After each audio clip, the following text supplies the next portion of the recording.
미래를 보는 창, JTB. 안녕하세요. JTV 제이입니다. 내일 드디어 3월 FOMC가 진행됩니다. 그래서 오늘은 간단하게 프리뷰 방식으로 이야기를 나눠볼 거고요. 이제 모든 사람들이 가장 관심 있게 보는 부분이 과연 3월 FOMC 이 부분이 시장의 변곡점이 될 것인가 이거잖아요. 물론 뭐 그렇게 될 가능성이 높다라고 보는 게 지금 일반적인 시각이긴 한데 내일 뚜껑을 일단 열어봐야 될 것 같습니다. 이번 3월 FOMC가 워낙 중요하다 보니까.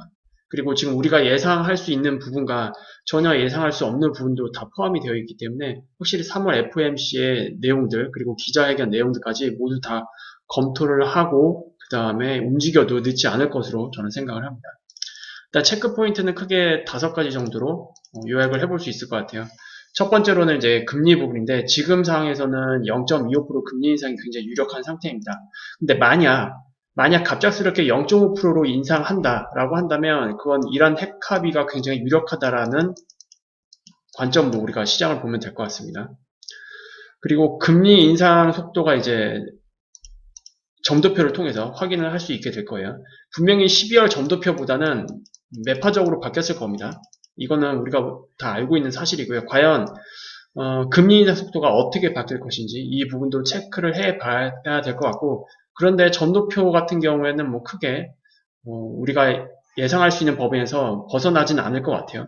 지금 시장에서 예상하고 있는 점도표 이걸 보면은 일단 올해 12월입니다. 올해 12월까지 금리가 연속적으로 올라서 1.75%에서 2%에 도달할 것으로 본다라고 지금 시장이 이미 예상을 하고 있는 상태거든요. 이 범위에서 뭐 크게 벗어날 것 같진 않아요. 그리고 이제 또 하나 중요한 게 하나가 있다면 보고서가 이제 발표될 겁니다. 각종 시장에 대한 그 전망치가 담긴 보고서가 발표될 텐데 GDP, 인플레이션, 실업률 이에 대한 어떤 전망치가 어떻게 바뀌었는지 이런 것들을 좀 체크를 해봐야 될 것 같아요. GDP 같은 경우에는 아마 하향 조정될 가능성이 좀 높아 보이고요. 그리고 이제 가장 중요한 건 인플레이션인데 인플레이션에 대한 어떤 그 전망치 이게 12월보다 얼만큼 바뀌었는지 그리고 인플레이션에 대해서는 기자회견을 통해서 추가로 우리가 확인을 해봐야 될 것 같아요. 과연 연준에서는 인플레이션 완화에 대한 자신감을 얼마나 가지고 있는지 이걸 좀 체크를 해봐야 될 것 같습니다. 만약에 자신감이 없다라는 뉘앙스의 답변이 나오게 되면 이건 여전히 불확실성을 높게 가져가야 된다라고 볼 수 있거든요. 왜냐하면 이게 향후 정책에 굉장히 많은 영향을 미칠 수가 있는 요인들이기 때문에 그렇습니다. 그리고 또 하나 중요한 건 이제 QT죠. QT 가이드가 어느 정도 좀 나와야 될 것 같거든요. 그런데 발표되더라도 처음부터 공격적인 QT는 하지 않을 것 같습니다. 왜냐하면 상반기 안으로는 연준 입장에서 이제 어쨌든 인플레이션 이거 잡아야죠. 그리고 추가적으로 경기 부양 이 두 마리의 토끼를 다 잡기 위해서 일단은 노력할 것 같아요. 상반기는. 그래서 QT가 뭐 2분기에서 뭐 5월이나 6월 이때쯤에 시작한다라고 얘기가 나와도 처음부터 무리하게 많은 양의 자산을 뭐 매각한다 이런 식의 QT는 어렵다라고 보고 있고요. 그래서 QT가 아마 시장이 좀 소화할 수 있는 적절한 수준으로 일단 시작하지 않을까 가이드가 나오더라도. 그래서 요거는 아직까지는 크게 걱정은 안 되긴 하지만 어쨌든 가이드는 확인할 필요가 있습니다. 그리고 이제 최근 나온 시장 데이터를 보면은 일단 유가 같은 경우에는 시장은 이제 유가에 대해서는 피크 아웃을 확인한 것 같아요. 이 뜻은 전쟁은 계속될 수 있겠지만 최악의 구간은 지났다. 이렇게 좀 볼 수 있을 것 같죠. 유가에 대한 차트만 간단하게 볼게요. 크루드 오일 기준이고요. 이제 전쟁이 아마 이때쯤부터 시작됐을 거예요. 이때가 이제 2월 말이었죠.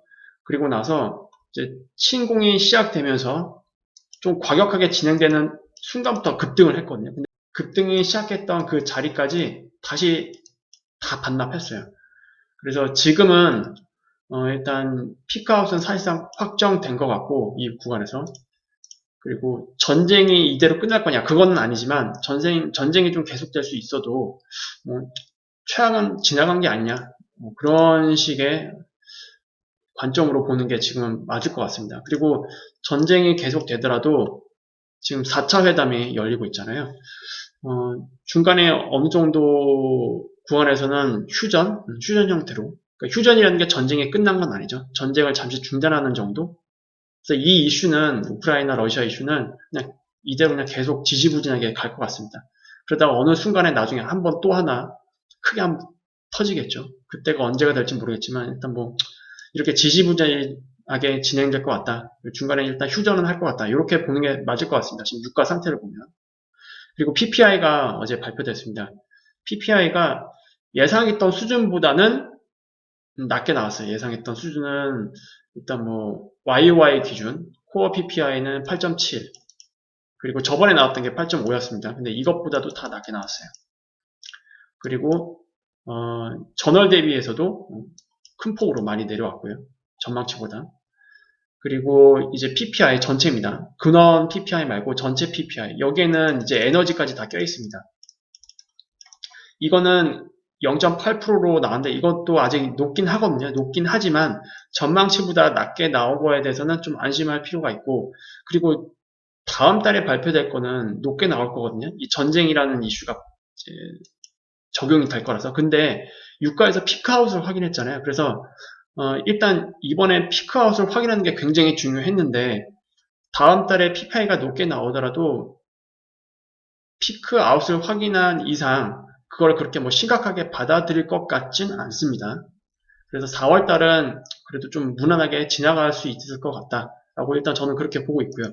그리고 아까도 말씀드렸지만 전반적으로 상반기까지는 연준 입장에서 인플레이션과 경기 부양 이 두 마리 토끼 잡기 위해서 분명히 노력할 거라고 저는 생각을 하고 있기 때문에 투자자들 경제활동에 참여하는 사람들의 불확실성은 어느 정도 해소해주면 한 번의 폭풍은 일단 지나간 게 아니냐 그렇게 봐도 될 것 같습니다. 즉, 이 이후로는 이제 중장기 관점으로는 가장 중요한 게 6월 달일 거예요. 6월 CPI, PPI, 그리고 PCE까지.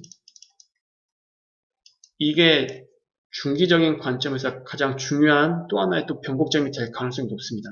만약에 6월 달에 우리가 이 지표들을 확인을 했을 때 크게 꺾여 있지 않다. 그렇게 되면 하반기에 저번에도 말씀드렸지만 매우 공격적인 금리 인상 그런 것들을 우리가 예상을 해볼 수 있고 그때는 경기 부양을 이제 포기하는 걸로 우리가 받아들이면 될 것 같습니다. 그래서 요거는 이제 6월 달에 확인하면 될 것 같고요. 어쨌든 내일 3월 FOMC 때 어떤 내용이 나오는지는 확인한 뒤에 리뷰 영상을 통해서 자세히 알려드리도록 하겠습니다. 오늘 이렇게 마무리 짓도록 할게요. 내일 뵙도록 하겠습니다. 감사합니다.